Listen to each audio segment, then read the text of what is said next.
down to the serious business.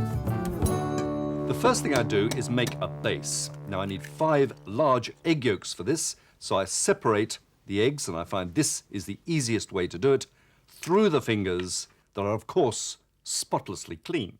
And I do each one individually, because you never know when one egg might be a little past its use-by date.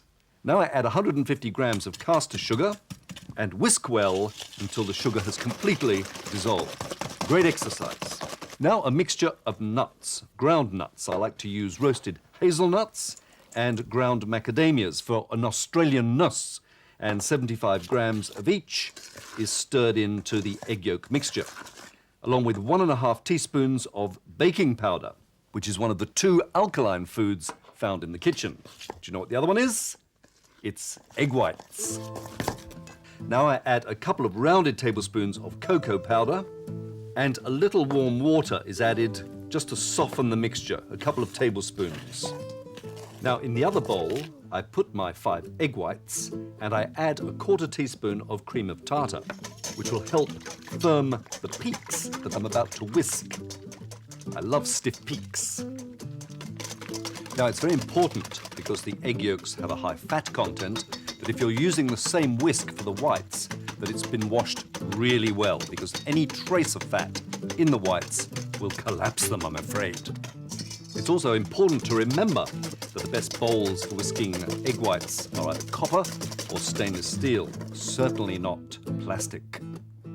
And if you want to be sure that your peaks are firm enough, then simply try the upside down test. If they hold up, then they're fine. If not, you're in trouble. Once done, the egg whites are carefully folded into the yolk and nut mixture, taking care not to be too vigorous, or air bubbles in the whites will collapse. This mixture is then poured into a rectangular baking tin, about 35 centimeters by 25 centimeters, that's been lined with a non-stick baking paper. It's smoothed down and then baked in the oven at 180 degrees C for between 25 and 30 minutes. It should be just springy to the touch in the center. When cool, it's covered with non-stick baking paper and a tea towel and put in the refrigerator for a couple of hours. When it comes out, it will have shrunk just a little, and that's perfectly normal.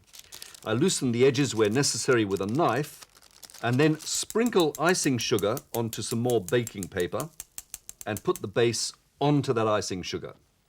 Now, once done, I spread jam. My favorite, like Josceline Dimbleby's, is apricot, and I've just warmed this a little to help it spread. Spread it out as evenly as possible. Now, at this stage, you could add black cherries, any fruits of choice, cut up into small pieces. Or you can leave it just like this and add a thick covering of whipped cream. Now, if you were to serve this straight away, you could also use ice cream, but you'd have to work very quickly. It's then carefully rolled up loosely. Now, don't worry about cracks appearing. After all, logs do look a bit rough, don't they? And once done, it's transferred to a serving dish.